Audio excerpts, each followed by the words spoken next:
get started here with the main thing. So I had a new idea today, or a new thing I wanted to tackle. Working with one of these, maybe just this template head. We don't have to worry about embedding geometry or anything, but we could always replace it or bring in our own bust, or our own statue or whatever later on.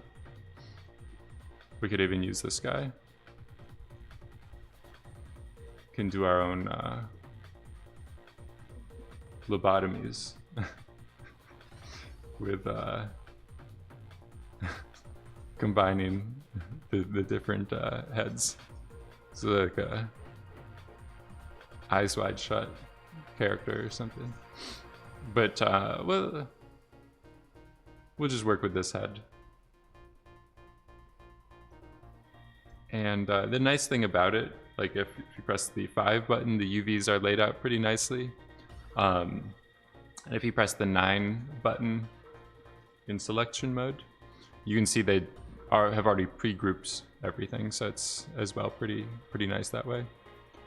Usually I get rid of the mouth bag for lighting purposes and stuff. It's good to like be a shadow catcher or whatever, but if you're doing operations on your mesh or whatever, it's like can explode out of his face or head or whatever pretty quickly. So usually I just blast it, delete it or whatever, turn it off. Now I'm going to start doing some fracture cracking kind of stuff to him.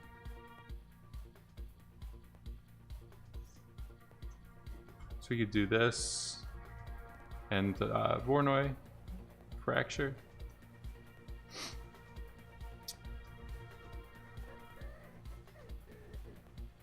So right now it's trying to make an interior surface. You turn that off if you just want to treat it like a thin, like an eggshell or just like a shell, so that it doesn't try to create shards or whatever on the inside of everything. So that's pretty cool.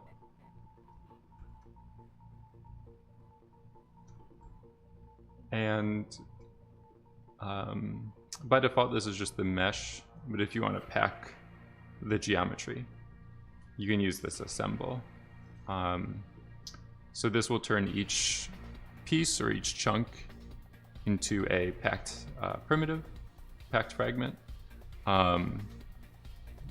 That allows you to do really cool operations and stuff on things. Like if you want to do some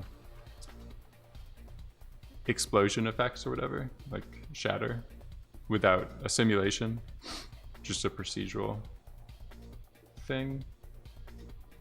Now each piece is being treated like a single point. So without that, it looks, I don't know, maybe it's cool, but this is the P-bomb. Yeah, there's like a bomb modifier in 3ds Max that was looks nothing like an actual bomb. But yeah, it was like a shelf tool or a drop-down menu that was just called bomb.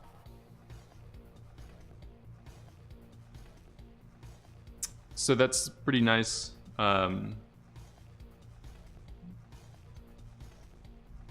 You can also use this primitive node, and you could start to modify, I think, like the local transforms using this as well. So this will treat each piece like it's its own object almost. So it has its own kind of local coordinate space. And what this is doing is it's actually modifying the transform, which is a primitive intrinsic. So if you look at the spreadsheet, go over here and look at the transform. Maybe this is a different one. This might be the local. There's a few different places that it will keep this. information around. I think I also clicked. I clicked the wrong. I was viewing the information from that node. So I think it's just transform. So it's modifying this attribute, which is pretty cool. You can get some interesting results and do like local scaling operation and stuff like that. You can already create some kind of wacky effects that way, which is pretty cool. If you want to have even more control over this stuff, then you could start to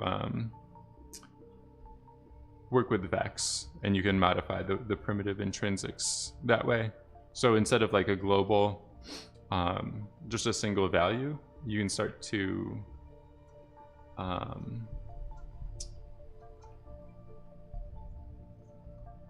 control it more locally or on a more granular scale.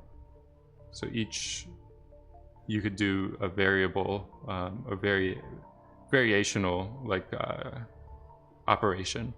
So like over here you could be doing a scale, and over here you could be doing a rotate, or just more interesting stuff that way. JonasJ.com, thank you for the tier 2, 8 months. Let's go. So we can get the transform. It's a matrix 3 attribute.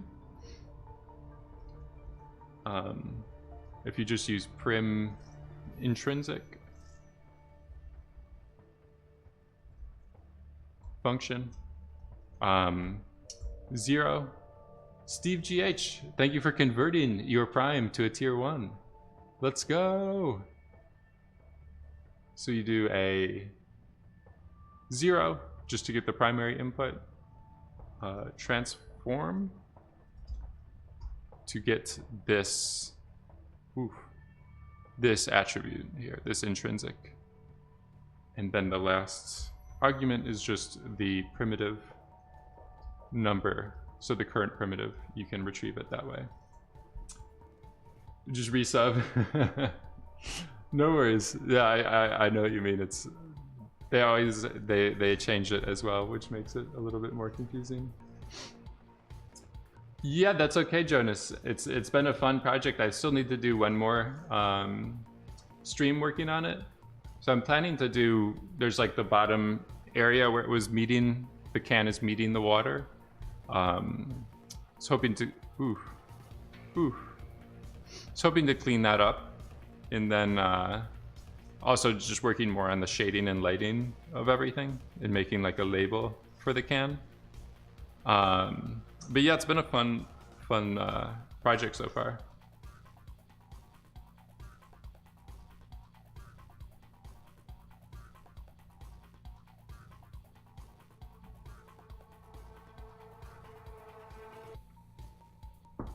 I was thinking about doing like a cloth simulation for when that can, just to have like a surface that gets stretched, and seeing if it will combine with the flip surface or the flip simulation, but it's an idea. Alistair Bank, how's it going? Let's see if we can get this file without crashing. There it is. So yeah, this reads the intrinsic, the transformation, and then if you want to set it or write it back out, you just do set prim intrinsic.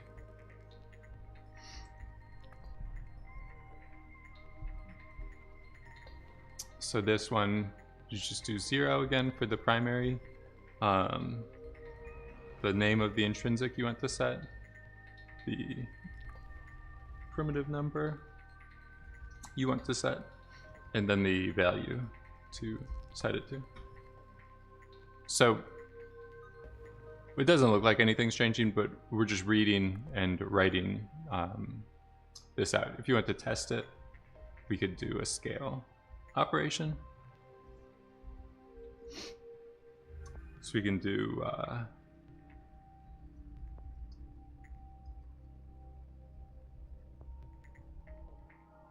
so if we just do 1, again, this shouldn't change anything. If we do 10, then we're actually like stretching this out in Y. So again, if we look at the primitive node, do transformation, set this to 10, getting the same results here. So this and this right now is it's the same, 2 different ways to do the same task for the same operation. Since the default intrinsic transform is identity, I don't necessarily need to read it. It's a little bit nice to set it up this way so you could stack and preserve the incoming stuff if it is modified. So I usually will set it up just to accommodate, but if you want to, you can just say start with a identity or like a unit, and then that will basically start you with like no transform or whatever, or it will clear it out as well. There's also more interesting things you can look into with matrices. There's this polar decomp function.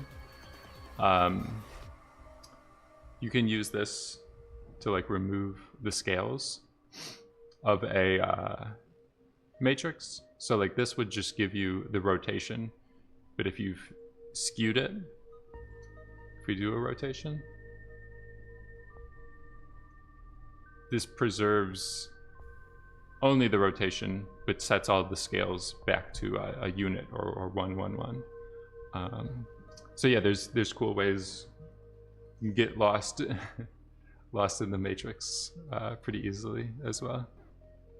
So yeah, we're just doing the same, recreating basically the same operation there with a rotation. Like I was saying though, we can do variable operations. So if I say like relative b-box,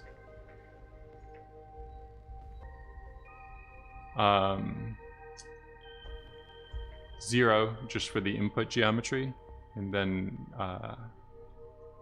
p for the current position of the pieces, and then I'm just interested right now in maybe the x component. So now spatially, from left to right, we can scale from 0 to 1 and get cool stuff that way, for sure. Steve, thanks for stopping by. Yeah, have a good rest of your Sunday. If you're watching the England-Italy game, have a good time. Jonas, yeah, thanks for checking in as well. Enjoy your vacation. Don't spend too much time online. Don't spend too much time in front of Houdini. The double stream, we are blessed. So you could remap this as well. Like you could do maybe the sine function. If you multiply this by pi, now in the middle we get a scale of 1, and then on the edges this will taper down to 0, or to shrink it that way.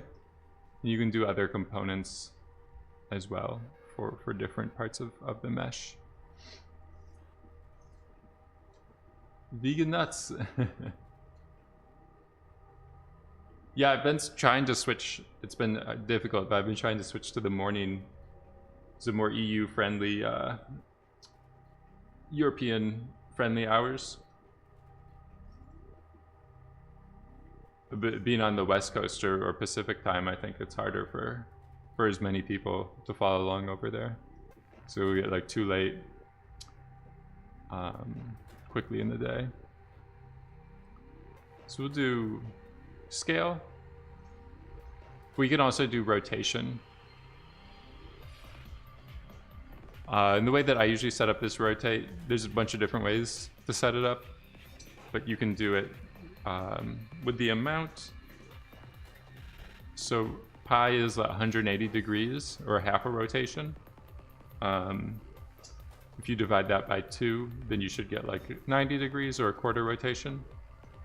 And then I usually use this last argument for the axis, or the axis that I want to rotate around.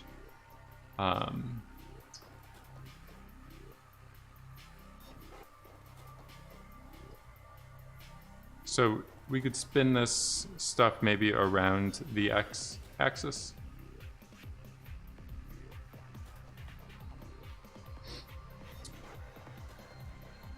Maybe it's too dramatic.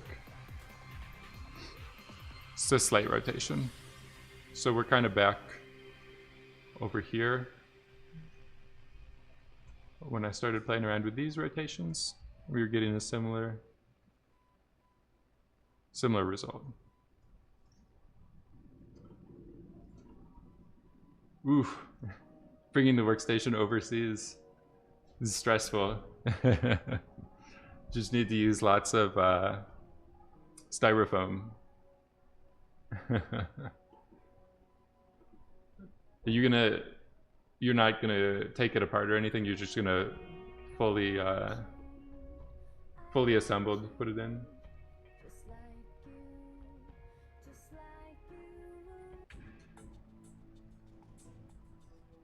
Alright, we'll get back to this. So we can add in a variable variation here.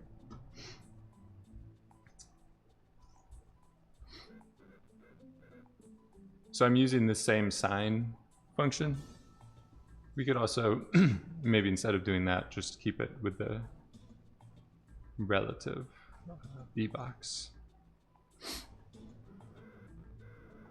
So right now on this side, very little rotation is happening, and then over here, full rotation. I'm gonna switch this to just AMT. So if you do another variable like that, it's a little bit easier to understand.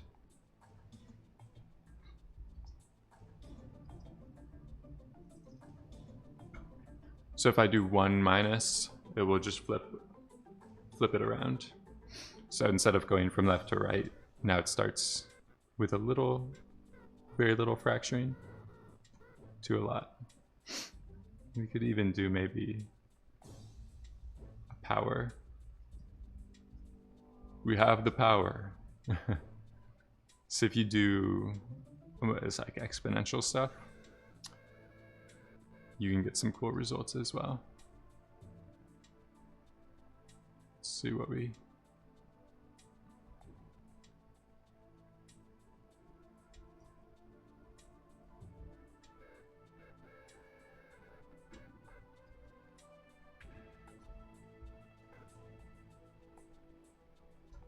All right, this is kind of cool. You can even add animation or all kinds of cool stuff as well. So if we do, this is our rotation amount. Let's add in time.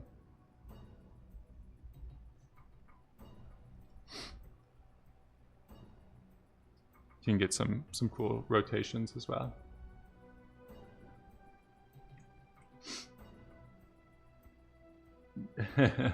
Yeah, I think that's a good idea. Depending on the case and how much like empty space you can put in the air, like the bags of air or whatever. I don't know if that...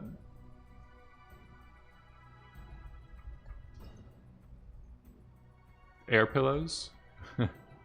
Make it a comfortable ride for your computer. But yeah, I wouldn't stress too much about it. I think it should be good. It is always nerve-wracking though to ship electronic stuff. All right, so we have this. If we want to add thickness to our geometry, before we assemble, before I move forward, we could do a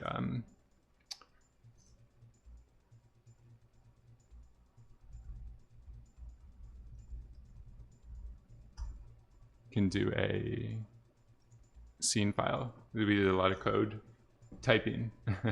If you want to get caught up, you can grab the scene file there and get the vex. So I'm going to do a poly extrude.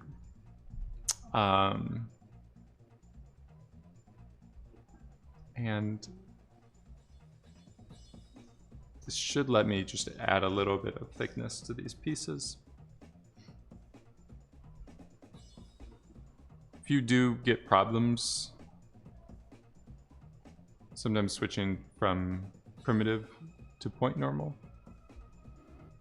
will give you a little bit better results.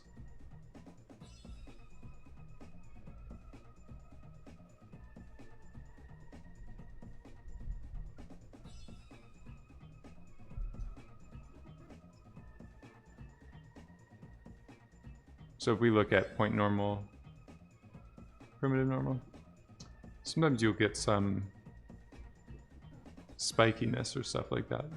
I don't know. Depends on your situation, but usually I find this point normal one to be a little bit more stable.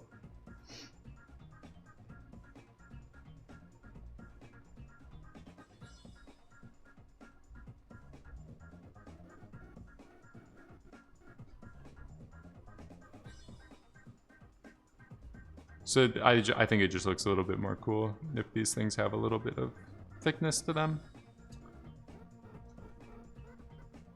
That's nice. Could try adding more pieces. Sometimes you want to subdivide this mesh before you fracture it. Like, we're not working with a ton of detail. If we do subdivide, then when you do these other extrusion operations and stuff like that, you'll hopefully get a little bit better of a result.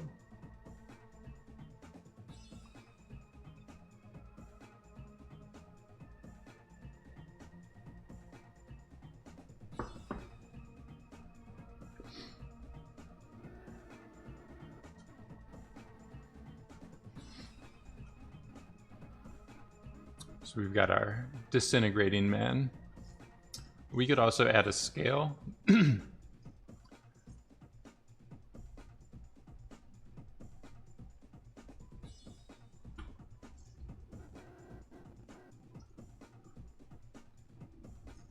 The order that you do these operations is somewhat important as well. Like, it will determine different results. I might just reuse this AMT. But instead of starting at 0 and going to 1, you can add 1 to it so that it will start with scale. You want to start at 1 and then go bigger.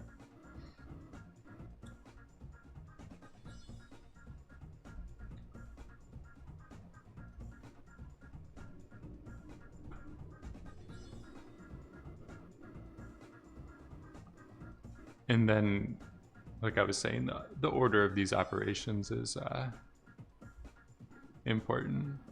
So if we do the scale before the rotation, we get a little bit more flow or like more interesting stuff happening with our spikes.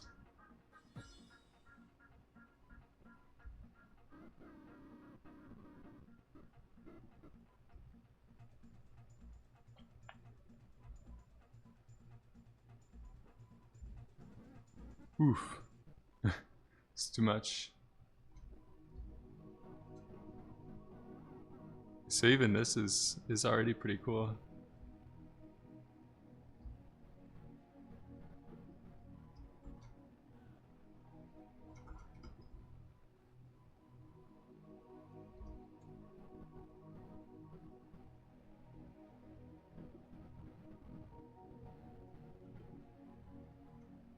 You can try it with less pieces.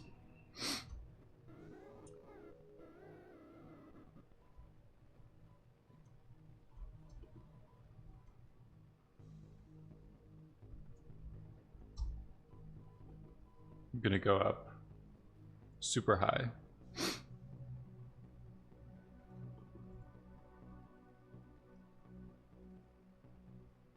So I added one more iteration of subdivision, and then also even higher point count. So it might take 30 seconds or something to do this operation, but you just have to do it once, the initial fracture. Then you can add animation and stuff, and it's pretty responsive once you do the fracture, even for like pretty detailed surfaces.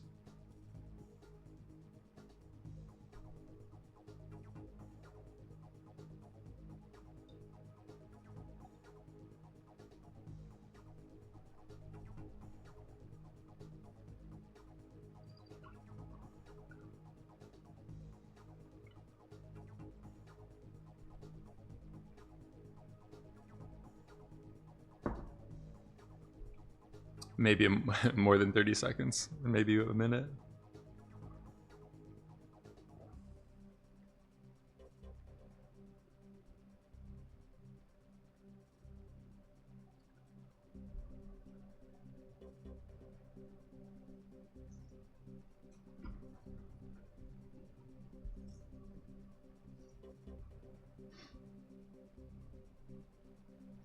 Unfortunately, they don't give you a percentage with that Voronoi fracture. It can get out of hand pretty quickly. All right, we did it. So we have a more detailed fracture now with even a lot more pieces. I don't know, with the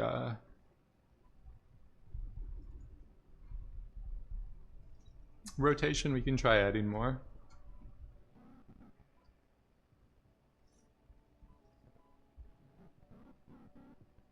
A bit of like a spin to everything.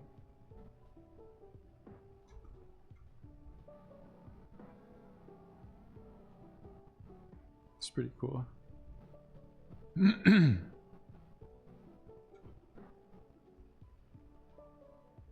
All right. So I think we're getting close to the time limit. I'm going to move into shading and lighting. Might just unpack this.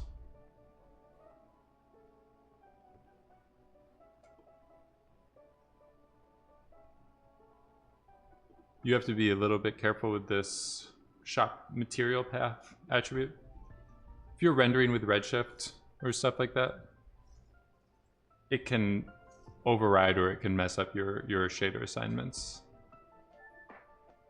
So usually remove this shop material path. Mosoi, no worries. Thanks for making it.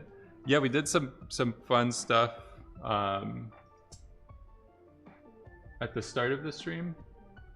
This is like a question someone had in the Discord.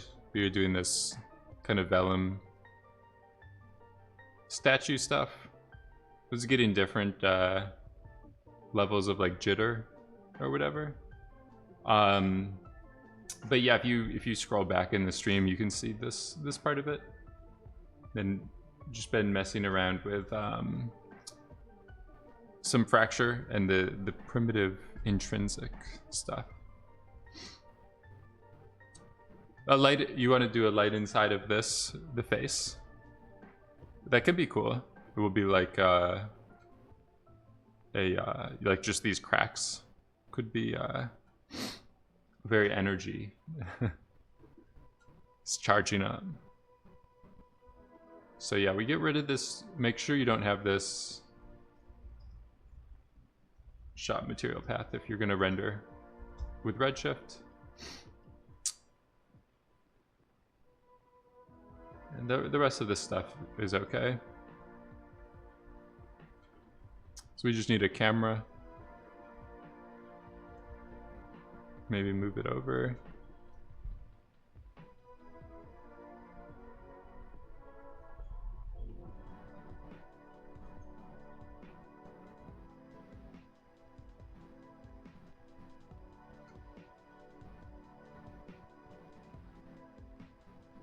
Could always play around with the rotations in a little bit. Yeah, and then we can just make our light and see what it looks like inside of him.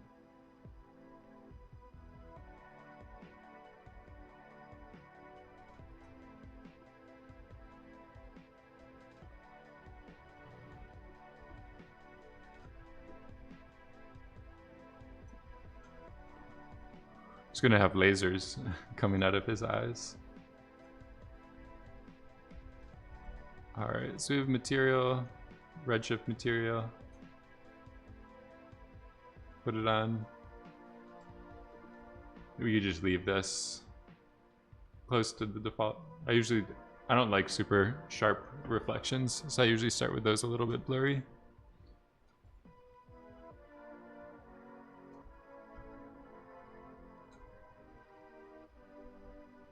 Alright, let's see what we get. So usually if you want to see more of the edges illuminated, turning on these diffuse bounces, the GI lighting, you get a chance to see a little bit more of the stuff shining through.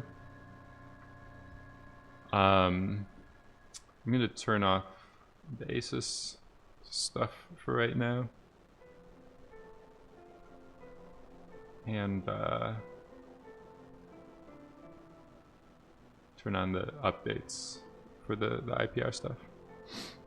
So if we want more of this light to shine through him, we could add maybe like another scale so that everything shrinks down. If we do just like a uniform scale to each component.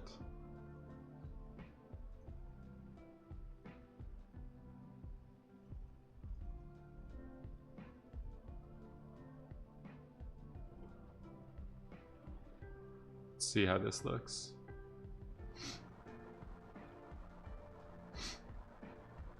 I didn't see the engine test video. What is this? Second ray.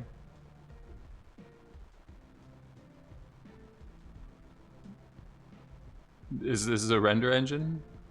Or you're saying that only use 2 bounces? Kimov Targ. Kimov Targ, how's it going? We're messing around right now. I like fractured this face. I'm just starting to move into rendering and lighting and stuff of it. So we have a light inside of him. And then I was playing around with different ways to try to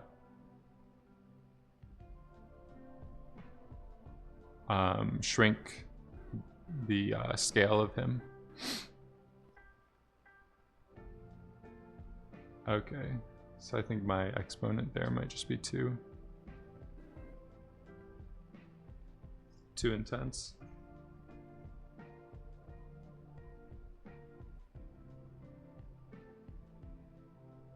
Let's just try this maybe.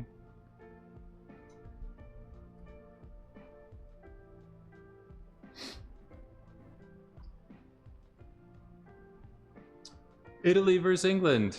Yes. This is coming in 2 hours? Hour and a half?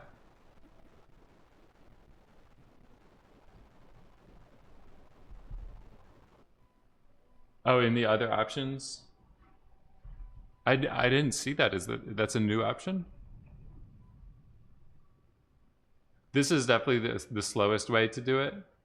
But it's like you'll have less glitches maybe. But yeah, definitely if you switch to GI, any of these mapping, you can speed stuff up as well quite a bit.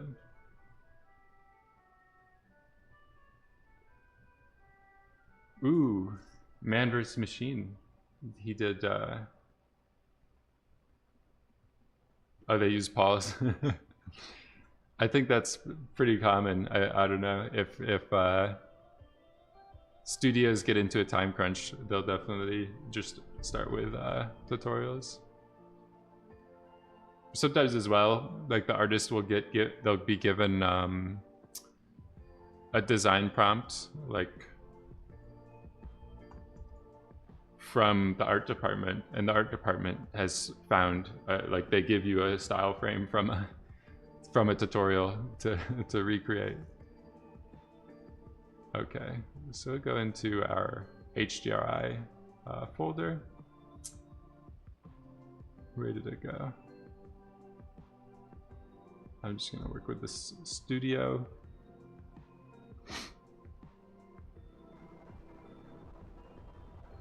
All right.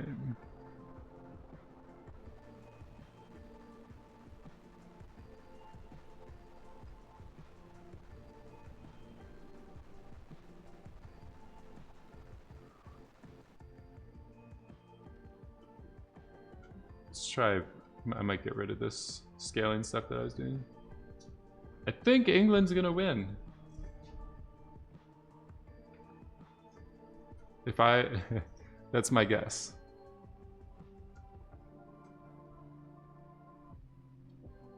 All right, try that.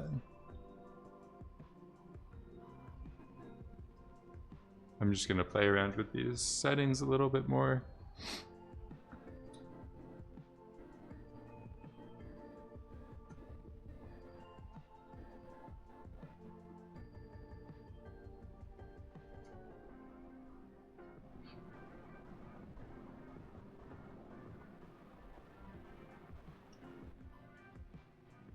I'm gonna go to my camera here. We'll just go to half res.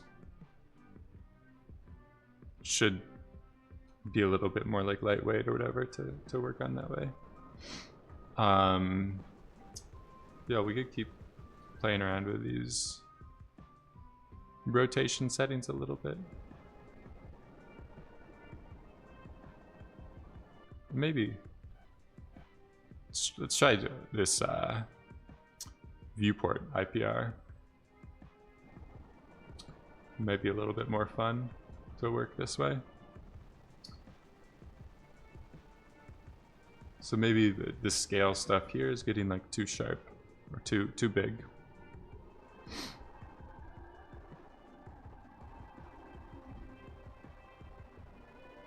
Is this a relatively straightforward?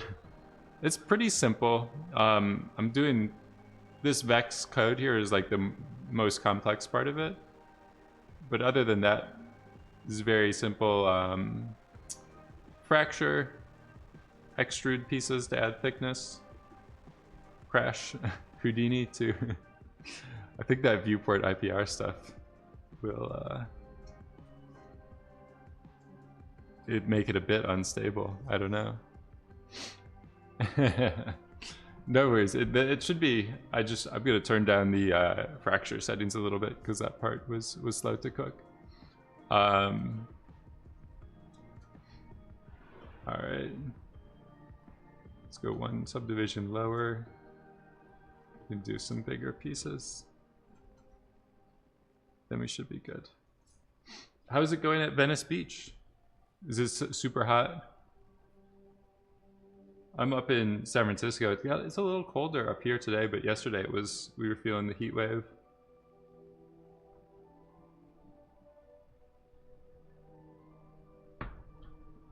I think some computer engineering people will use this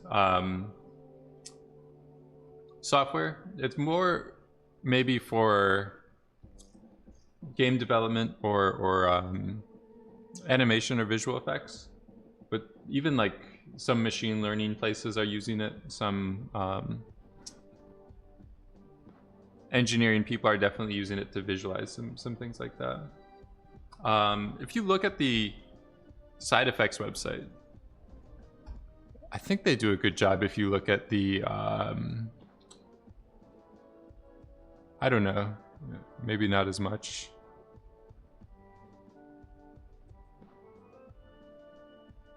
They had some, so here they break it down a little bit with like virtual reality film, game dev, motion graphics. There's definitely more scientific people using it as well. I've seen some astronomy uses and stuff like that. Some seances. People have graphed, like, you can make crazy data visualizations and stuff like that as well with it. That's pretty cool. All right. So I'm gonna just save this again.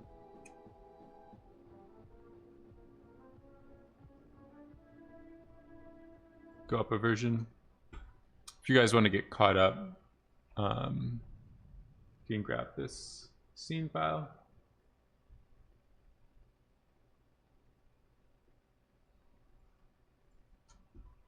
And we're gonna keep playing around a little bit with these settings.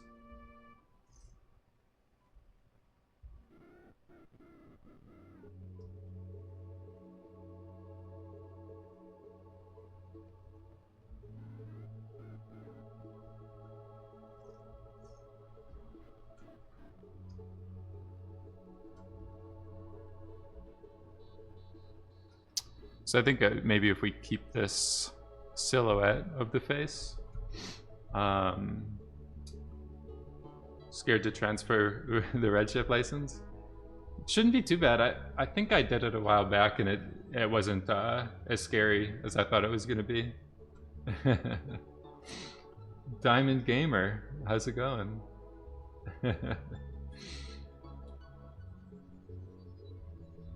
Okay, so yeah, I'm gonna try to keep this front part of the face like not really too disturbed or fractured.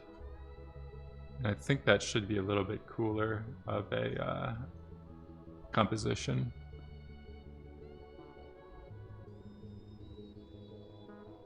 Gonna add like these waves.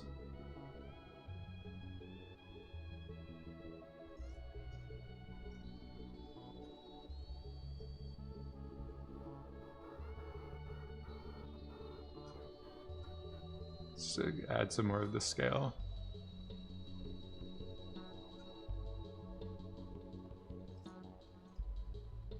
Okay.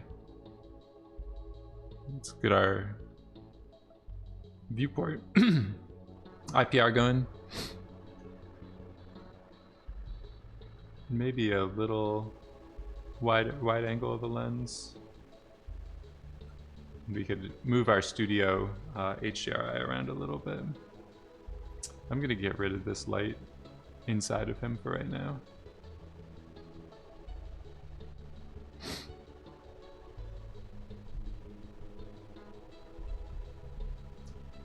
This is a little bit nicer, I think, maybe when the light hits the front of the face like that.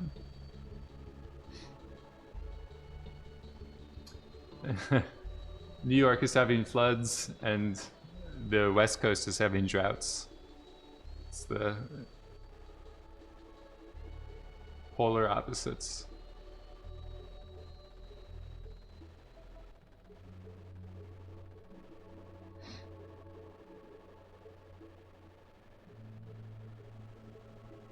So yeah, I don't know. This is somewhat interesting. Sometimes I don't know. Sometimes I'm not a big fan of the HDRIs to light your scene. I prefer to have a little bit more control over it.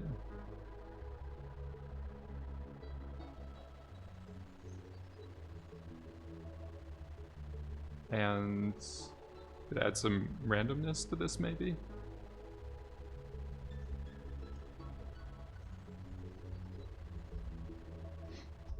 So each piece will get a random rotation there. Maybe as well with the scaling. So this will start to give us like a little bit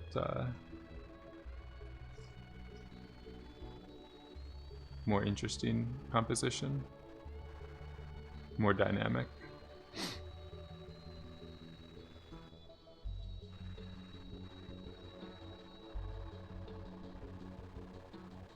The Melting Man.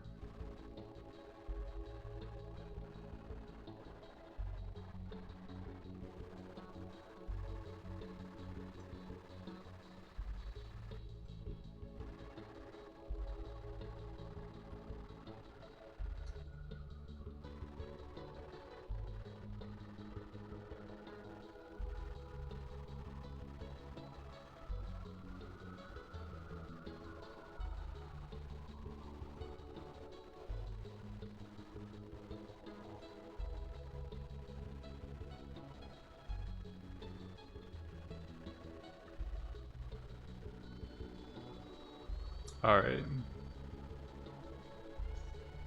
So I think that's starting to look pretty interesting. Try to get out of the viewport IPR. I'm going to add a little bit of more detail in this fracture. So if you do this thing like it is now with uniform distribution, you get pieces that are all like the same size. You can turn that off, and then you should start to get chunks. These are a little bit more random. It's pretty cool. You can also recapture the rest position here. We can add noise to it, to the position, before we cut up the geometry. Whoa. So maybe we need a higher frequency.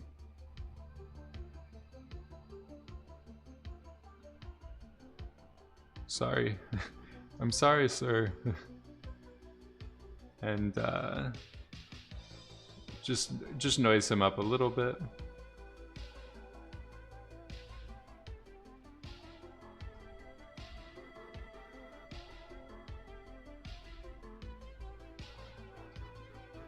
Oof. And use this to do the fracture. So this will cut him up in this noised up space. And then I think we can swap the coordinates from rest and position. And then we're back in the default position. You can update the normals if we want. But this gives you non-straight cuts. So each of these cuts now gets a little bit of some interesting stuff happening. It's like a little bit more natural, I think. Let's go.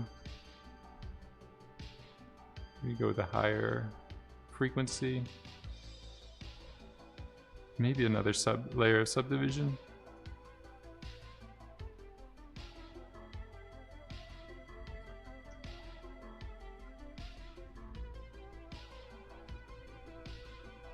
It's a new air. I'm inventing a new air. So this should take a little bit longer to cut because I added another subdivision. It shouldn't be too bad.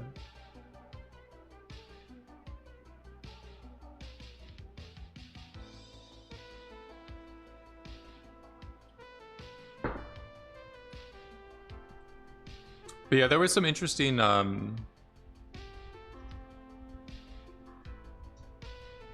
if you're visualizing like really big data sets, using a lot of engineers and stuff like that will use Houdini for part of their process, just because it can handle such large amounts of geometry pretty easily. There's some interesting PDFs or presentations and stuff you can find with the things of this nature.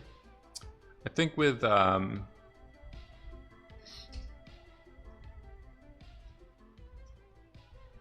was even a partnership or like a collaboration with OpenVDB that's part of, it's kind of like included into Houdini.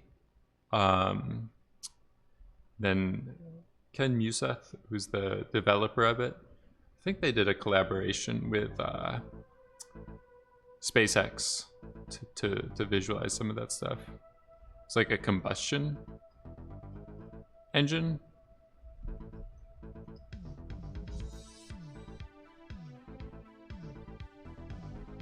I don't know if I can find it. It was like a visualization.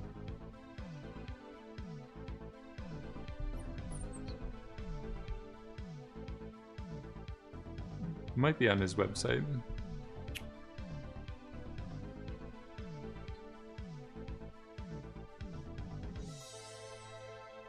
But definitely for super advanced, whatever engineers do. But yeah, game developers will use Houdini all the time as well. That's definitely a portion on like the side effects website. They have special sections for it for sure. You just go back to that Houdini overview. Game dev, you can check that out. They do a good job just writing this up, how people have used it for game dev before. Even big studios, I think you can see actual like client reels from it. For Ubisoft, use it with generating terrains for their game. I'm not sure. I don't know enough about optimization design for what it is, but it's possible like product design or something like that people would use it, where it's like generative forms or structures. I know that architects, so like there's some architecture programs at colleges that use Houdini for portions of it for like generative structures.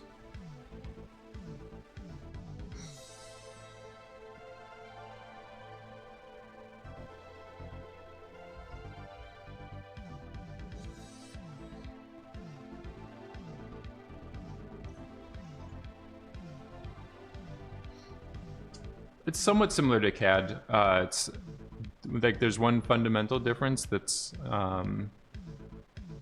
it's not NURBS based. It's mesh or polygonal modeling. But other than that, it's similar. If you've ever heard of Grasshopper with rhinoceros, or if you search that, I would say that's what it's most similar to. Where that's like a node-based structural synthesis kind of plugin for rhinoceros that architects use to make like really nice facades of futuristic looking buildings or whatever. So you can do similar things with Houdini for sure, for visualization of that.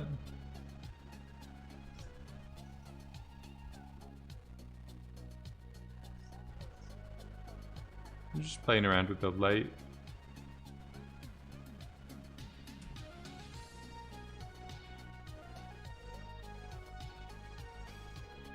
Make him more or less mysterious.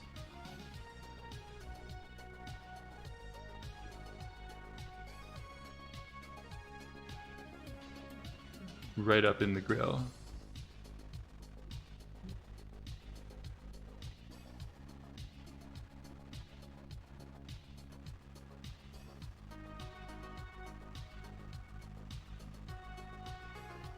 So yeah, I think this profile angle or composition or whatever should be cool. Yeah, I think it's nice, and it highlights the rim light or whatever is pretty interesting with it's almost like a mohawk or whatever. You could try this internal light, the glowing light.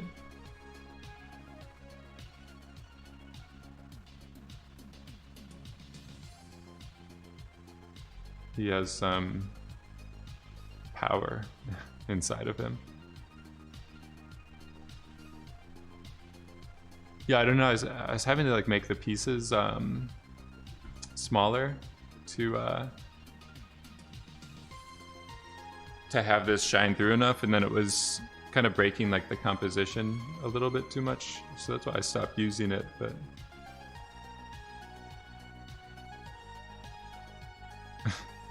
ooh, it's like a Dragon Ball Z character or something, charging up the orbs.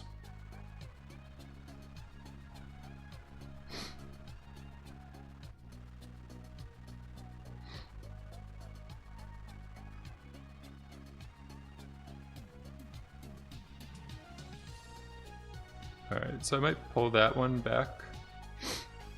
I'm gonna make another copy of it. I'm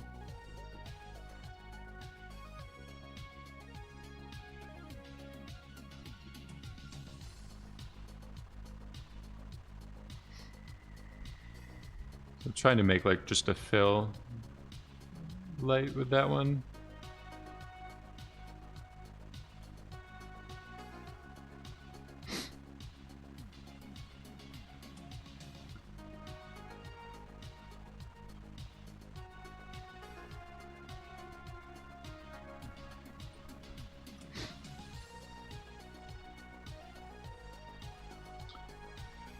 I was using Solaris a little bit. I haven't used it that recently, just because for quick projects like this, it's a little too cumbersome. I feel like if you're working in a studio, like on a big shot that you need to collaborate with like 20 different artists in a lot of different departments and stuff, I think it makes a lot of sense. But for quick, just like look dev, I think it's a little too cumbersome for that right now. It's possible they'll simplify parts of it or improve parts of it, but right now I'm not using it too much.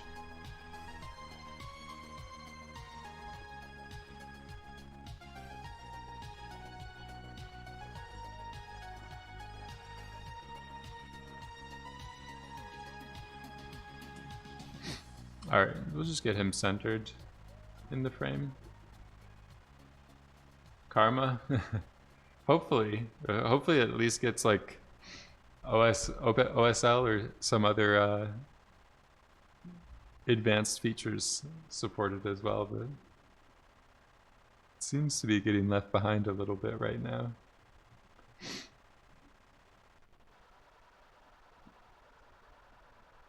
We could add this backlighting.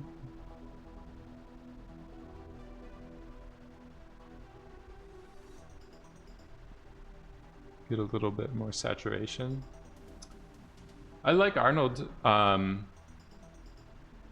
just been using Redshift because it's the cheapest. It's cheap for me to use, and they had like really good GPU support early on.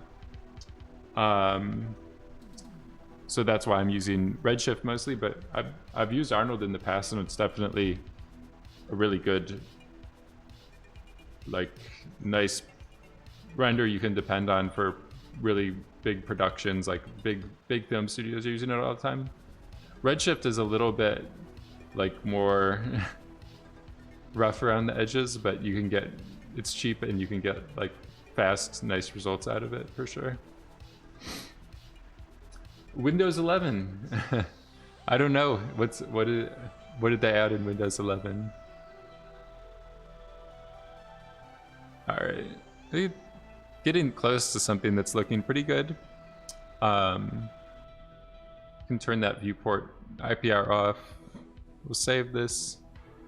If you guys want to take a look where we are right now, you can grab the file. But I'm gonna go and even bash the resolution up to like see if we can get something close to like a production high quality result.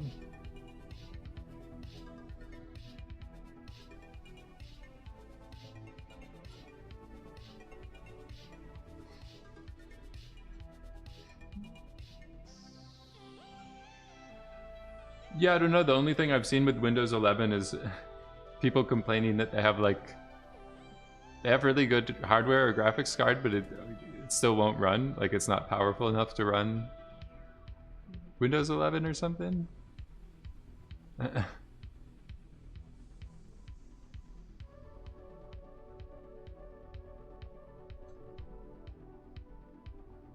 All right.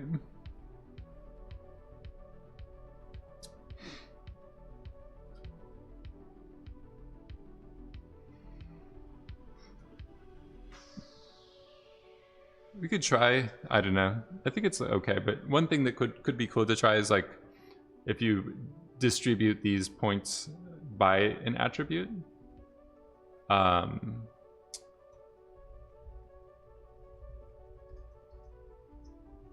That could make things a little bit more interesting. I don't think I have enough time to dev it out,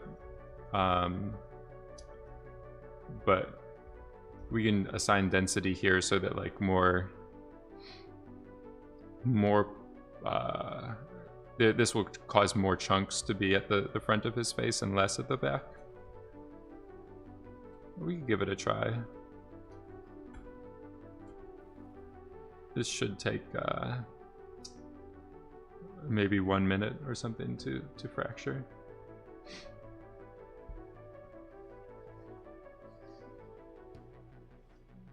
Windows 7 is, I think it's okay. I don't know. I think I'm okay with, yeah, I'm using Linux here. Sometimes I have to use Windows. This Windows 7, I guess, is pretty cool.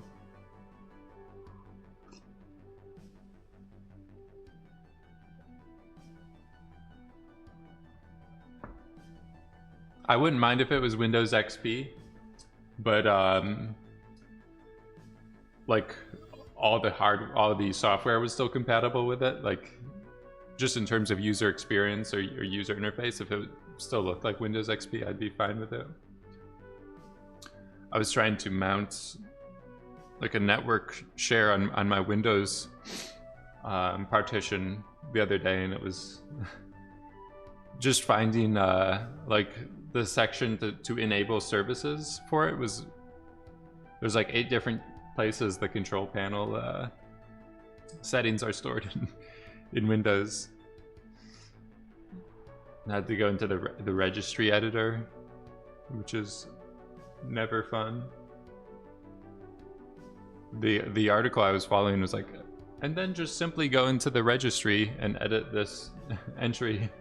It's like, that's never just a simple, it's like just click this one button. All right, so we're almost at 2 minutes. Should be close to being ready. Just trying to get a better layout for this fracture to get it looking really nice.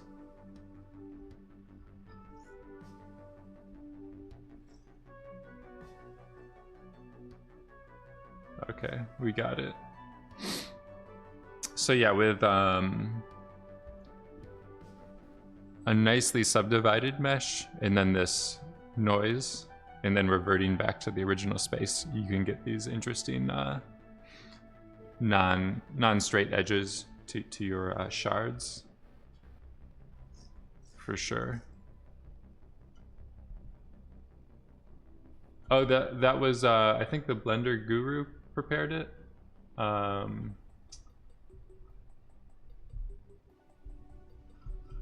Deads shared it earlier. There it is if you want to check it out, or you could ask Deads about it as well. So this is, the detail for this is looking nice. I think I can change some of these seeds maybe so that I don't have a rotation that's like exactly shooting through his eye right there. We might need to change the overall amount, like the amplitude of it.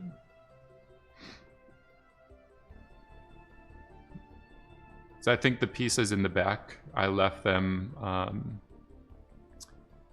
bigger because I scattered less points there. So now to compensate, I need to not scale them up as much.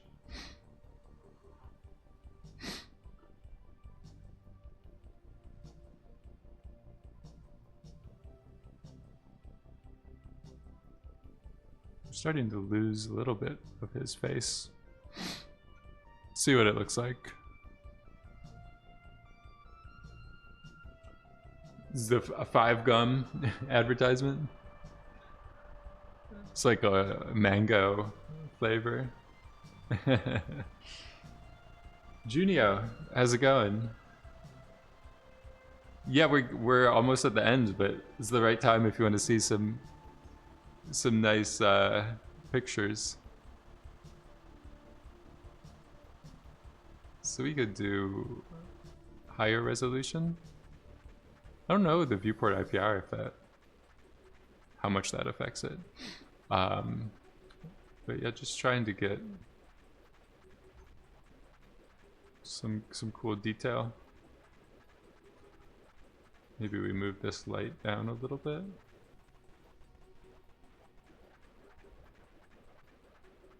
And slide it over.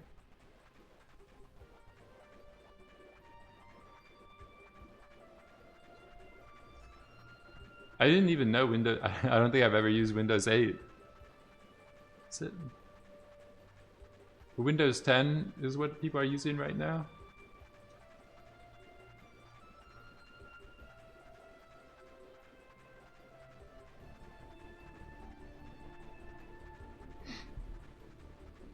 So yeah, I don't know. It looks maybe. I feel like you either want this light completely off, or to be somewhat bright. Otherwise we can't make out too many of the features. I'm gonna go into the proper render view now.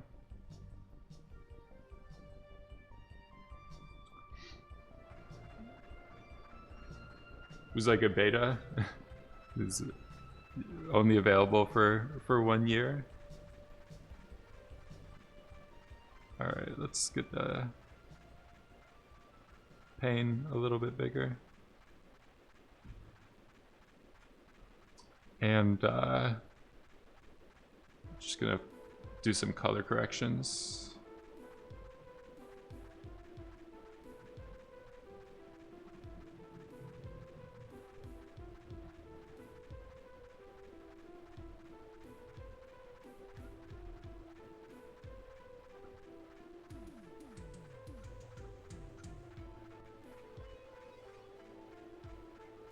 This could be a little bit.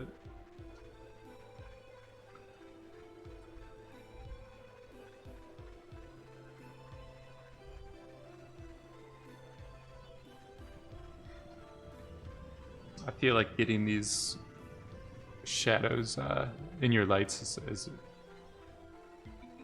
makes things a little bit more interesting.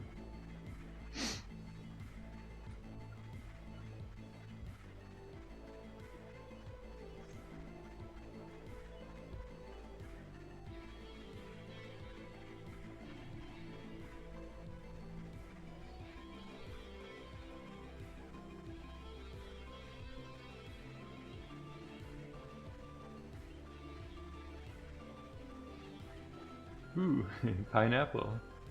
You have some... Ooh, I really pushed the wrong button. There it is. Tried to mod them, unmod them. Alright. So yeah, I think these shadows, you get them, instead of like a light filling up the entire face, if you get a little bit of that happening, it makes your render look a little bit more interesting.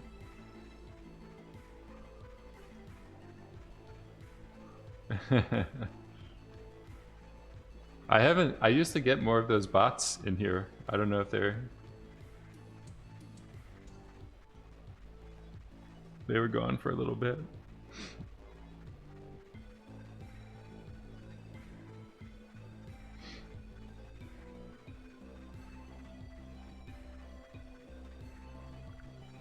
This green is pretty nice.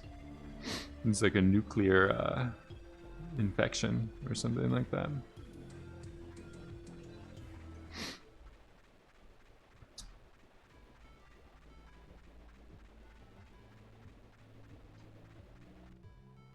All right.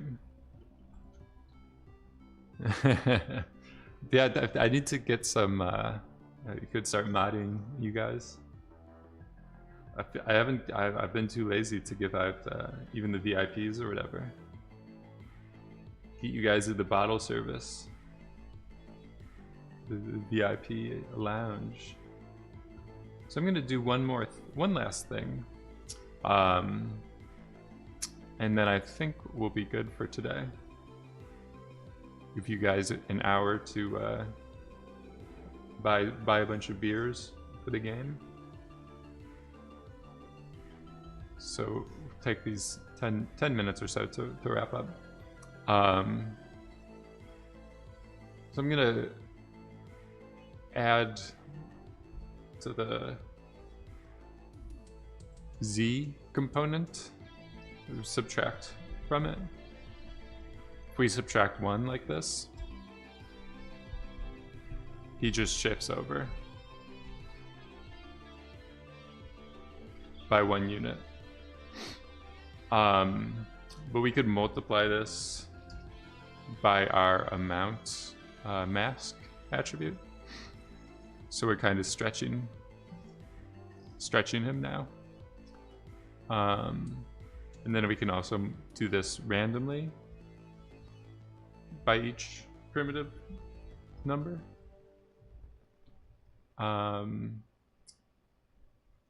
Try some different seeds. And then maybe 1 is like a little too strong.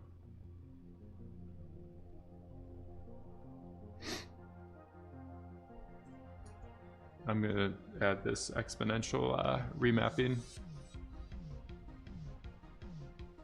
So I don't want to mess up the front. This is like a clean composition or whatever up there.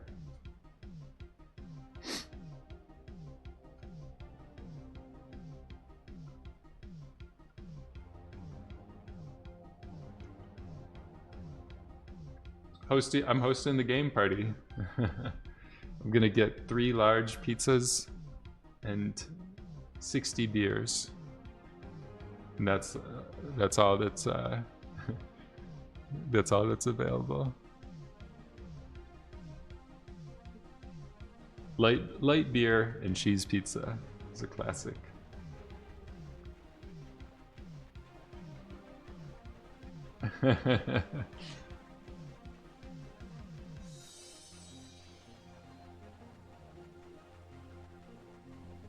So yeah, I think it's looking a little bit more interesting with stretching that stuff out a little bit. We can still play around with it. I think too much light is getting into the back of that area. So I'm gonna use this uniform scale again.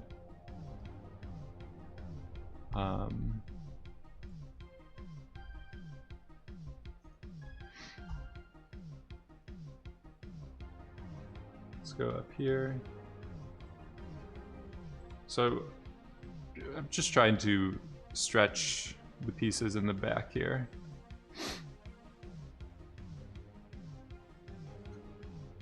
And we'll see how that looks.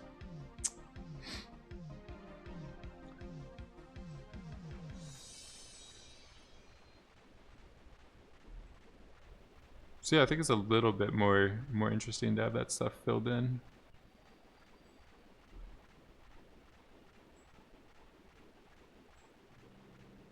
Get rid of this black level a little bit.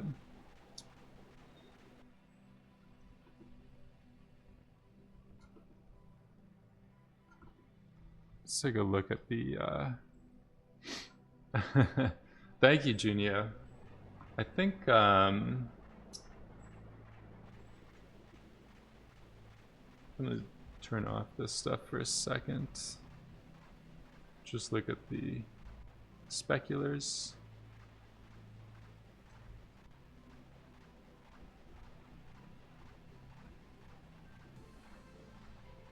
So I think with this specular response, I'm going to try putting in a noise.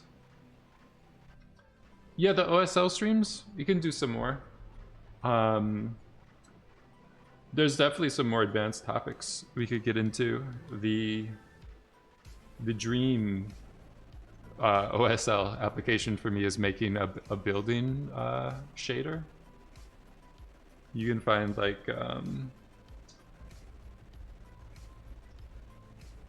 these window shaders people do that have like parallax built into it using these window boxes. So yeah, building out one of these could be cool for sure. Like this is just a single plane, but using OSL they fake the perspective or whatever to make it look like there's depth inside of your buildings. So you can have a low resolution city, but it will still look pretty realistic. So that's an idea I have. And then also just getting further with like noise or procedural patterns with OSL is always pretty useful technique to have. Let's get,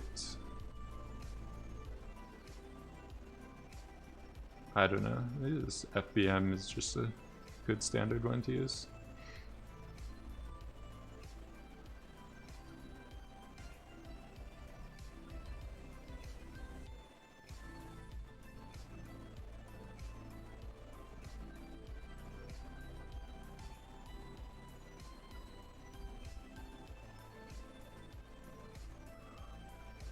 So usually remap this, and then if you use it to drive the IOR or the roughness, you can get pretty quick, more realistic. It's kind of just looks like a plastic that's been like a little scuffed or whatever.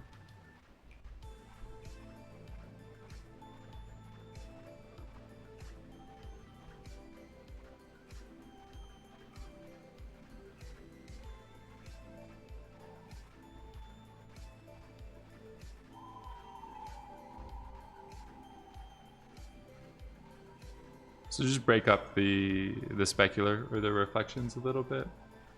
And then as well, you can do like the IOR. IOR is always above 1. You just have to be a little bit careful.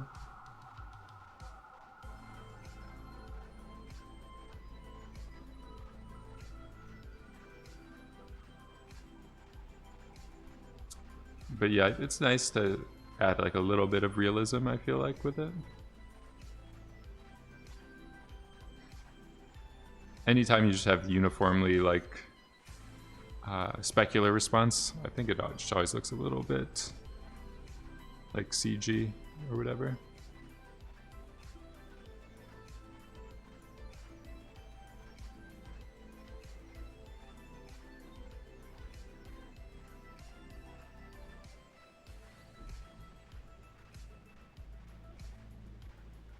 Let's try a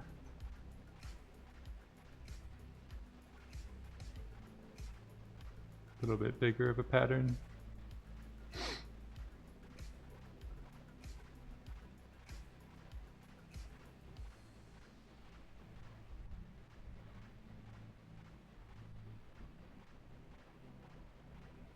Should be okay.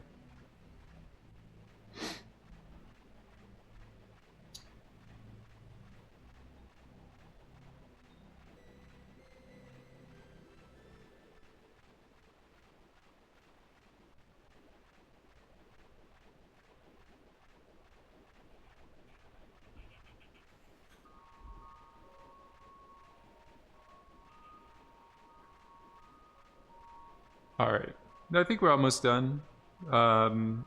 Just gonna finish up moving the main light around a little bit. I think we can just slide it down.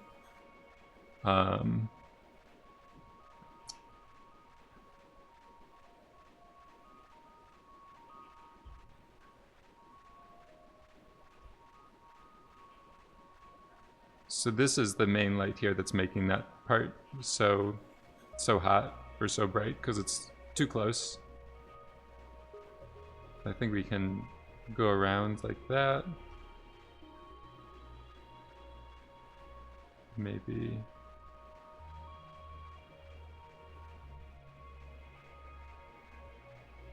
Just a little bit.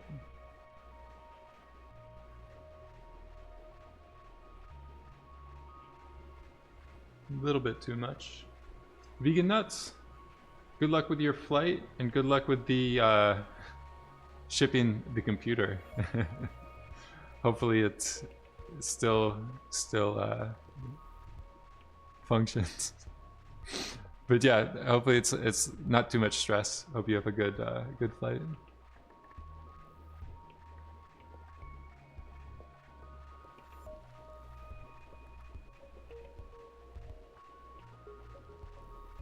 So yeah, I think that spec is feeling a little bit better now. Just a little detail, a little interest or whatever at the front of the face. We could add maybe just last thing will be a depth of field.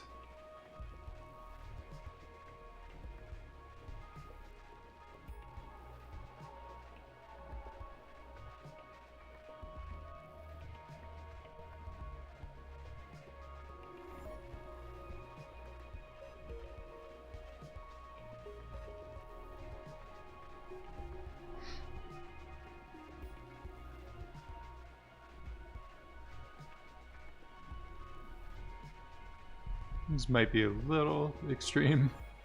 It's a little too much depth of field. Something like that, maybe.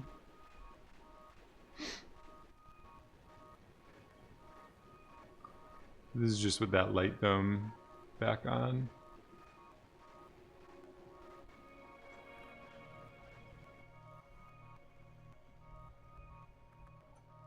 I was thinking, I don't know, adding like just a hint of it to function just as like a fill light or something, like a ambient, so that this area doesn't get completely black.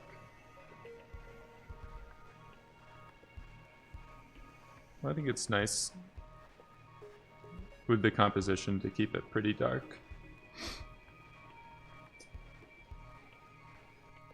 We could try out maybe not a Instagram resolution. We could go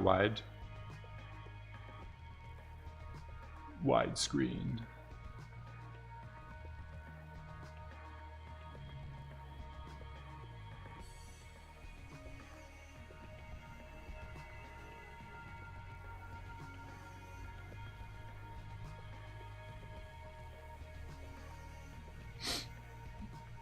I feel like the square aspect ratio always gets a little bit boring.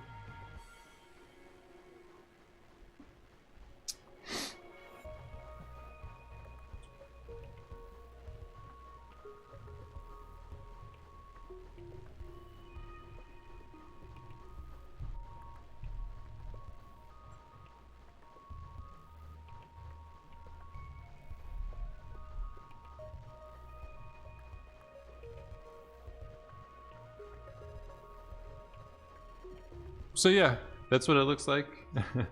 There it is. You can try it with Asus just to see what happens. I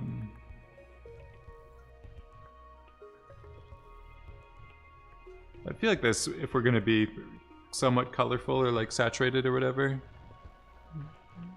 you maybe get a little bit more natural looking stuff with Asus turned on.